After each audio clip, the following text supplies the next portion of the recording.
注意。君が歩き切ったように僕の前に歩こう。今度こそ逃げない。立ち向かってみせるよ。空から降りるのは2度目だけど、突き落とされたあの時とは違う。今度は僕自身の意志で。 Welcome one and all, I am Coriander Stone, and today I bring you a review of K, Return of Kings. Fair warning, K Return of Kings is the second season of the K series, taking place after both the initial season and after the movie Missing Kings. So if you haven't either A, already watched my reviews of the original season and Missing Kings, and or B, watched the show and the movie themselves, then you're in for some spoilers, because honestly there's no way I can talk about this season without spoiling something. If, however, you are going into this review without any prior experience of the K universe, then I should warn you A, that to talk about this season I'll have to spoil the main twist from season 1, and B, probably the movie as well, because this is a series massively built on its plot twists. You probably don't want that. That said, if you're still here and want the 5-second overview, the world of K is one in which Japan is secretly ruled by people known as kings, beings with supernatural power granted to them by an object known as the Dresden Slate. There are 7 kings, each referred to by color, and each having the ability to pass on their power to others, who become their clansmen. And with all that out of the way, K, Return of Kings.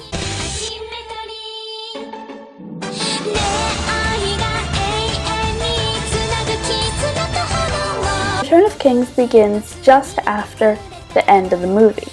During the movie, we were introduced to a new set of villains, the Green Clan known as Jungle, and now their plans are at work to take over the city. After the death of the Gold King, the task of keeping order in the city falls to Blue King Reishi Munakata and his clansman Scepter 4, but they are far outmatched. Jungle's online app has its jobs being put out far and wide, and its popularity is soaring.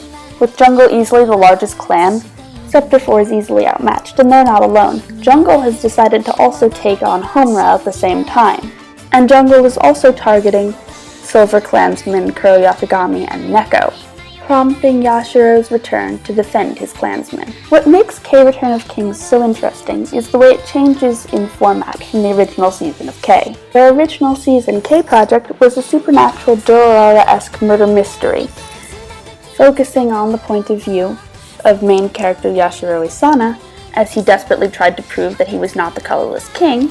K Return of Kings is far more framed as a good versus evil battle. On one side, Homura, Scepter 4, and Silver Clan, which will eventually be referred to as White Rice Party. I freaking love that name.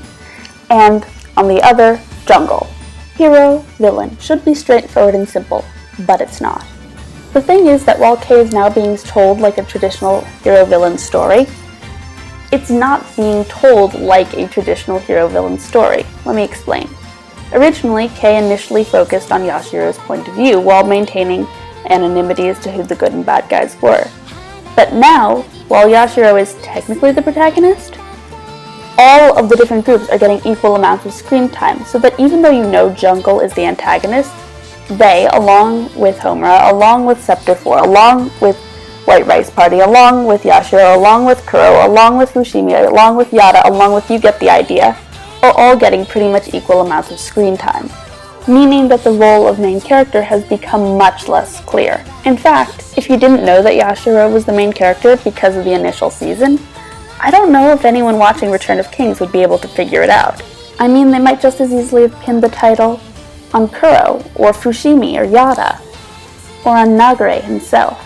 Green King Nagare Hisui is probably the best thing about this second season. Oh, don't get me wrong, I love everything about this second season. I do. But Nagare is my favorite addition to the K series. He and Jungle are just so different from your average antagonists. They really feel like a family, and if you didn't know better, you'd say they were the good guys. Nor is this just a case of, oh well, I guess if they showed it from their point of view, I guess I could see it from that way. Oh no. K Return of Kings really does give you screen time with Jungle, as much as with the main characters. So Nagare, Sukuna, Yukari, Iwa, and Kotosaka, yeah, that's the bird, all really become as much main characters as characters you were just as invested in as the main 3 from the initial series. What I love most about this season, as well as what makes it so heartbreaking, is exactly that. you freaking love the antagonists. You want things to work out for them. You're genuinely invested in them having good and fulfilled lives and for their plans going according to, well, plan. But they're the antagonists, so that's not going to happen. And you know it, and you see it coming, but you love the protagonists, so you want them to do well too. But the well, you get the idea. And not only do Jungle and its clan members seem like a family grouping, in the same sort of way that the main characters group does, but also their plans and goals are, something that you can actually relate to. Jungle's idea isn't to selfishly grab the power of the slate for themselves or anything. Oh no. What they want to do is release it to the whole world, so that way the kings won't be the only ones with powers, and that everyone will have the power to create a destiny of their choosing, just the way that the Green Clansmen can. All of which ties in so nicely with Nagare's backstory, a backstory which, moreover, works perfectly with the lore that the K-World's already been building up. Outside of Jungle, pretty much all the other characters also go through interesting and meaningful development over the course of the season. Anna goes through some really cool development about how she's learning to be a king and her grappling with that. And of course there's an incredible amount between Yada and Fushimi. I'm not going to spoil it, but it's good. Kuro, too, evolves to stand on his own 2 feet more, and we even see some real development from Neko. I also want to remark on Awashima's development arc. I was annoyed at the amount of extra Awashima fan service they shoved into this season. Like, seriously, was that necessary? But to be fair, they really did make up for it by giving her a real development arc, as well as some of the badass scenes she so richly deserves.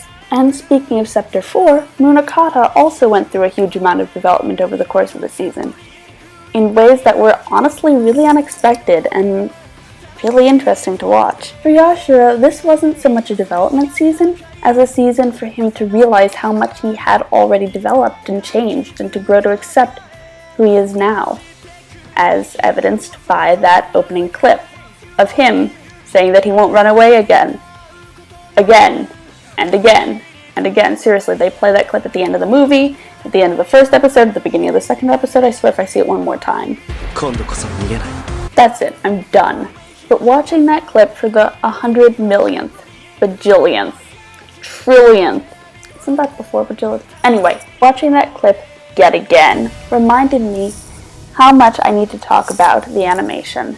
The animation for the movie K Missing Kings was fabulous. I mean, I loved the animation for the original season, but Missing Kings gave it that film budget.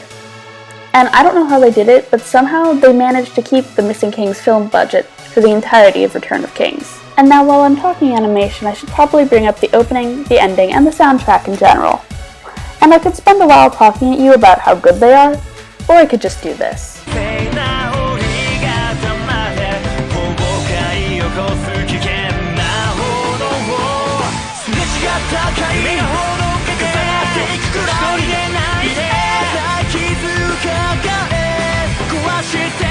Talk about a spectacular opening, my god. Wait, that's the ending? Seriously, Lucian has got to be hands down the best anime ending I have ever seen. I mean, just look at that!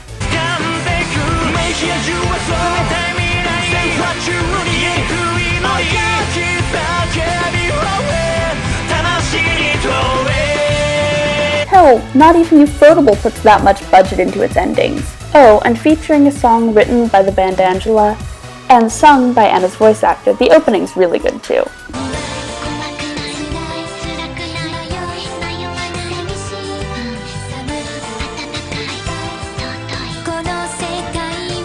So, what else is there to talk about? Well, I guess I should touch upon 2 of the other things that make K so good. They worked in the first season, and they sure as hell work here. And they are the plot twists and the looming threat of death. K likes to take everything you think you know and shove it out a window.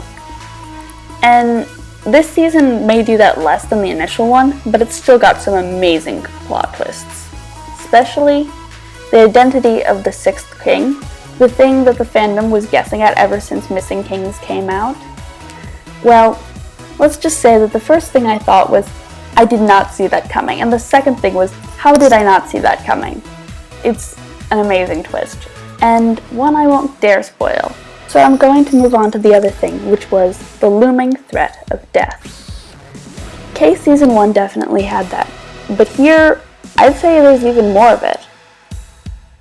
You don't know exactly who at the beginning, although you might have some shrewd suspicions, but you know that by the end of the season, someone's going to be dead. I mean, it happened last season, so it's no surprise that this is a show that's not afraid to kill characters off.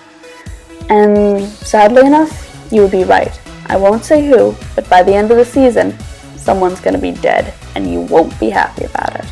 Overall, the original season K Project was a really good show with a lot of potential, and K Return of Kings lives up to that potential in spades.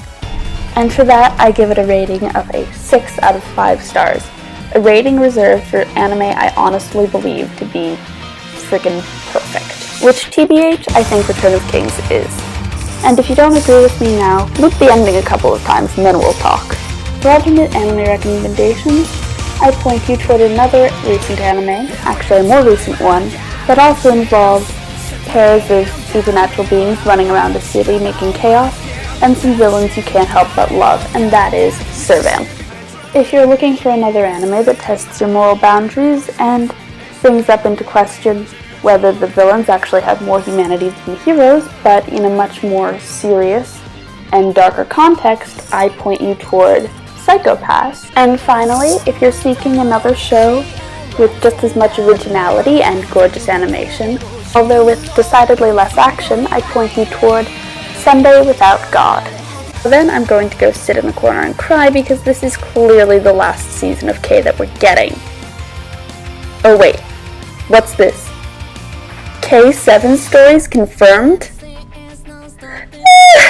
Change of plans. I'm going to go sit in a corner and cry because K7 stories is probably going to take like 3 more years to make. Now then, this is Coriander Stone, and I thank you for watching.